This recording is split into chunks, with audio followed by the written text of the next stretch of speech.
ನನ್ನ ಎಲ್ಲ ಆತ್ಮೀಯ ಸ್ನೇಹಿತರಿಗೆ ನನ್ನದೊಂದು ನಮಸ್ಕಾರಗಳು. ನಾನು ನಿಮ್ಮ ಪ್ರೀತಿಯ ಸೋಮಶೇಖರ್ ಮುನ್ಗೂಳಿ. ಇಂದು ನಾನು ನಿಮ್ಮೊಂದಿಗೆ ಬನಶಂಕರಿ ದೇವಸ್ಥಾನದ ಪರಿಚಯದೊಂದಿಗೆ ಬಂದಿದ್ದೇನೆ. ಬನಶಂಕರಿ ದೇವಾಲಯವು ಬಾಗಲಕೋಟೆ ಜಿಲ್ಲೆಯಲ್ಲಿ ಬರ್ತಕ್ಕಂಥ ಬಾದಾಮಿ ತಾಲೂಕಲ್ಲಿ ಕಂಡುಬರ್ತದೆ. ಈ ಬನಶಂಕರಿ ದೇವಾಲಯದ ವಿಶೇಷತೆ ಏನಪ್ಪ ಅಂತಂದರೆ, ಇದು 7 ಮತ್ತು 8ನೇ ಶತಮಾನದಲ್ಲಿ ಕಂಡುಬರ್ತಕ್ಕಂಥ ಕಲ್ಯಾಣ ಚಾಲುಕ್ಯರ ಮತ್ತು ಬಾದಾಮಿ ಚಾಲುಕ್ಯರ ಆರಾಧ್ಯ ದೈವ, ಮನೆ ದೇವರು ಮತ್ತು ಪೂಜಿಸುವ ದೇವರೆಂದರೂ ಕೂಡ ತಪ್ಪಾಗಲಿಕ್ಕಿಲ್ಲ.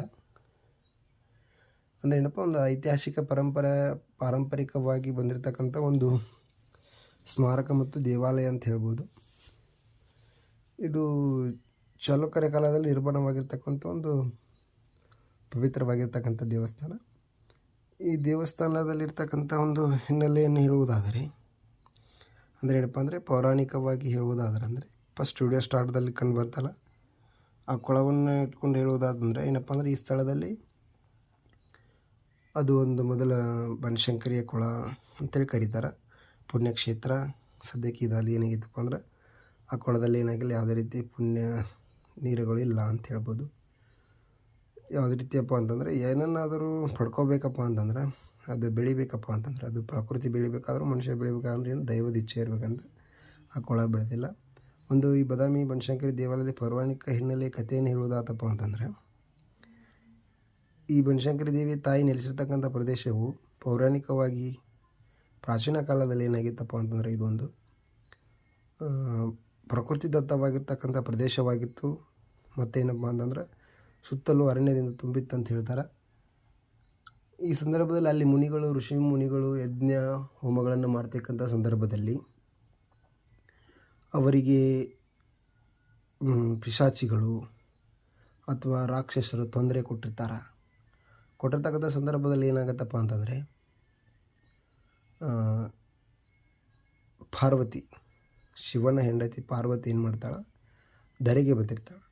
ಅಂದರೆ ಏನಪ್ಪ ಅಂತಂದರೆ, ಧರೆಗೆ ಬಂದಿರ್ತಾಳೆ. ಬಂದಂಥ ಸಂದರ್ಭದಲ್ಲಿ ಅವರ ಈ ಋಷಿಮುನಿಗಳಿಗೆ ತೊಂದರೆ ಕೊಡ್ತಿರ್ತಕ್ಕಂಥ ದುಷ್ಟಶಕ್ತಿಗಳನ್ನು ಏನು ಮಾಡ್ತಾಳೆ, ಸಂಹಾರ ಮಾಡ್ತಾಳೆ. ಸಂಹಾರ ಮಾಡಿದಂಗಂತ ಏನಾಗುತ್ತಪ್ಪ ಅಂತಂದರೆ, ಶಂಕರನ ಅರ್ಧಾಂಗಿನಿ ಯಾರು, ಪಾರ್ವತಿ. ಅದಕ್ಕೋಸ್ಕರ ಏನಾಗುತ್ತಪ್ಪ, ಶಂಕರನ ಅರ್ಧಾಂಗಿನಿ ಬನಶಂಕರಿ ಅಂತ ಏನಾಗುತ್ತಪ್ಪ ಅಂದ್ರೆ, ಆ ಕ್ಷೇತ್ರಕ್ಕೆ ಬನಶಂಕರಿ ಎಂಬ ಹೆಸರನ್ನು ಏನು ಮಾಡ್ತಾರಪ್ಪ ಅಂದ್ರೆ, ಅವಾಗಿನಿಂದ ಪೌರಾಣಿಕವಾಗಿ ಕರಿತಾ ಬರ್ತಾರೆ. ಅದೇನಾಗುತ್ತಪ್ಪ ಅಂದ್ರೆ, ಪ್ರಖ್ಯಾತವಾಗಿ ಏನಾಗುತ್ತಪ್ಪ ಅಂದ್ರೆ, ಬಾದಾಮಿಯ ಬನಶಂಕರಿ ದೇವಾಲಯ ಅಂದ ಏನಾಗುತ್ತಪ್ಪ ಅಂದ್ರೆ ಪ್ರಸಿದ್ಧವಾಗ್ತದೆ ಅಂತ ಹೇಳ್ಬೋದು. ಸರಿ, ಈ ರೀತಿ ಹಿನ್ನೆಲೆ ಆಗುತ್ತೆ. ಮತ್ತೇನಪ್ಪ ಅಂತಂದರೆ, ಇದು ಪ್ರತಿ ವರ್ಷ ಏನಾಗುತ್ತಪ್ಪ ಅಂತಂದರೆ, ಬಾದಾಮಿಯಲ್ಲಿ ಈ ಬನಶಂಕರಿ ದೇವಿಯ ಜಾತ್ರೆ ನಡೀತಿದೆ. ಹುಣ್ಣಿಮೆಯಿಂದ 1 ತಿಂಗಳ ಕಾಲ ಏನಾಗುತ್ತಪ್ಪ ಅಂದರೆ, ತಾಯಿ ವಿಜೃಂಭಣೆಯಿಂದ ಈ ತಾಯಿಯ ಜಾತ್ರೆಯನ್ನು ಮಾಡ್ತಾರೆ ಅಂತ ಹೇಳ್ಬೋದು. ಸರಿನಾ? ಈ ವಿಡಿಯೋಯಲ್ಲಿ ಇಷ್ಟನ್ನು ನಾವು ಹೇಳಲು ಇಷ್ಟಪಡ್ತೇವೆ.